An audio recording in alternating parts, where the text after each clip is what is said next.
तैमूर है ना मेरी हिफाजत के लिए, है कौन आप मेरे? हाफिज था, मिशन रहो। हमने जिंदगी में एक मौका भी आने दिया हमें नीचा दिखाने का। मिशन में खड़ा होने का फैसला किया।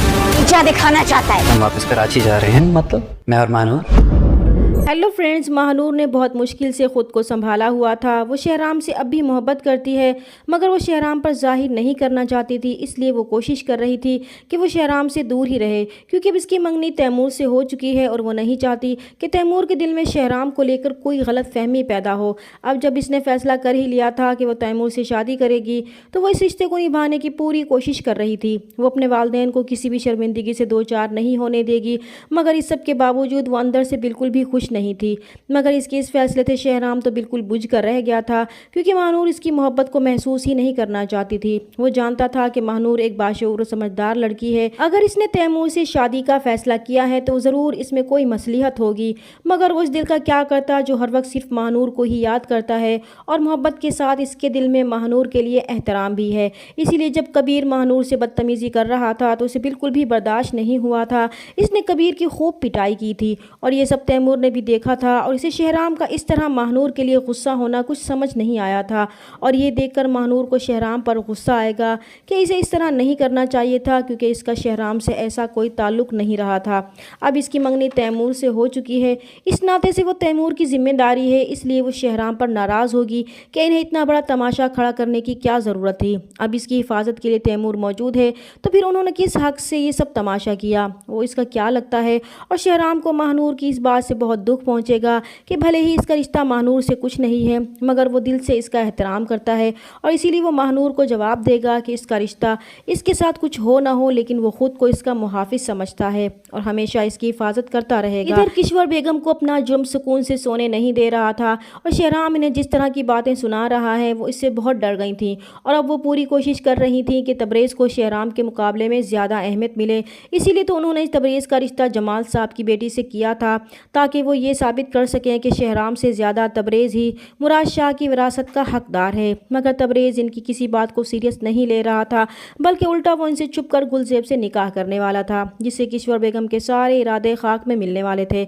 इधर जब शहराम ने देखा कि जमाल साहब आवाम की खिदमत करने के लिए कुछ भी नहीं करने वाले, क्योंकि वो देख चुका था कि सैलाब की इस मुश्किल सूरत हाल में भी जमाल साहब ने आवाम के दुख को महसूस नहीं किया और ना ही इनकी मदद की थी, इसलिए वो ये फ़ैसला करेगा कि इस बार वो जमाल साहब को इस गाँव के मुस्तकबिल के साथ खेलने की इजाज़त नहीं देगा। वो इस बार इनके मुकाबले में खड़ा होगा, और यही बात वो किश्वर बेगम को बताएगा कि वो गांव की बेहतरी और खुशहाल मुस्तकबिल के लिए इस बार इलेक्शन में हिस्सा लेगा। तो किश्वर बेगम इसके सामने तो खुश होंगी, मगर इनका पारा 7वें आसमान तक जा पहुंचेगा, और वो अपनी भड़ास अपनी माँ के सामने निकालेंगी कि किस धड़ल्ले से इसने इलेक्शन में खड़े होने का फ़ैसला सुनाया है। इन्हें अच्छी तरह मालूम है वो ये सब सिर्फ इसके बेटे तबरेज़ को नीचा दिखाने के लिए कर रहा है, मगर वो इसे इसके मकसद में कामयाब नहीं होने देगी। दूसरी तरफ जब जमाल साहब को मालूम होगा कि शहराम भी इस बार इनके मुकाबले में इलेक्शन में हिस्सा ले रहा है, तो वो घबरा जाएंगे। उन्हें अच्छी तरह अंदाज़ा हो चुका था कि अगर इस बार शहराम इनके मुकाबले में आया तो इनकी हार यकीनी है, क्योंकि गांव के लोग शहराम को अपना हीरो समझते थे। इसीलिए वो तबरेज़ को बुलाकर इसे शहराम के ख़िलाफ़ उकसाएंगे कि शहराम ने ज़िंदगी में कोई भी मौका ऐसा नहीं छोड़ा जिससे वो अपने भाई को नीचा दिखा सके। अब भी इसने सिर्फ इसे नीचा दिखाने के लिए इलेक्शन में हिस्सा लिया है। वो इतनी मेहनत कर रहे हैं ताकि गांव के हालात बदल सकें, मगर इस शहराम ने एक ही रात में लोगों को अपनी तरफ कर लिया।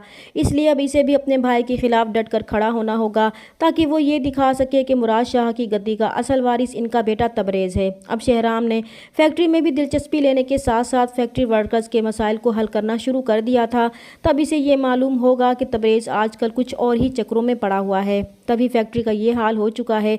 सैलाब का ख़तरा टलने के बाद शहराम एक बार फिर हॉस्पिटल के प्रोजेक्ट के सिलसिले में तैमूर और महानूर से मीटिंग करेगा और इनसे प्रोजेक्ट की तफसील डिस्कस करेगा, और इस पूरी मीटिंग में महानूर खामोश ही रहेगी, क्योंकि वो शहराम से बात नहीं करना चाहती थी। फिर वो वहाँ से चले जाएंगे। तैमूर शहराम की हवेली में जाएगा और इस प्रोजेक्ट पर तफसील से बात करने के बाद इससे वक्त मांगेगा कि इस प्रोजेक्ट के बाद वो लोग वापस कराची जा रहे हैं, जिस पर शहराम हैरान होगा कि इस बात का क्या मतलब है। तब तैमूर इसे बताएगा कि वो और महानूर, तो ये सुनकर शहराम के चेहरे का रंग उड़ जाएगा। इसे तो महानूर के दूर होने का सुनकर ही घबराहट होने लगी थी। जब तैमूर वापस जाने लगेगा तो इसकी नज़र शहराम के पोर्ट्रेट पर पड़ेगी, तो वो रुक जाएगा और शहराम से कहेगा कि उस तस्वीर में काफ़ी खुश लग रहे हैं, या फिर शायद ये बनाने वाले का कमाल है, क्योंकि वो देख دیکھ چکا تھا کہ پورٹریٹ پر ماہنور کا نام موجود تھا، کیونکہ وہ نہیں جانتا تھا کہ وہ ماہنور اور شہرام کے درمیان آ چکا ہے۔ وہ واحد شخص ہے جس نے اب تک ان دونوں کی محبت کو محسوس ہی نہیں کیا تھا۔ چینل پر نئے ہیں تو پلیز چینل کو سبسکرائب کر دیں۔ ملتے ہیں نیکسٹ ویڈیو میں، تب تک کے لیے اللہ حافظ۔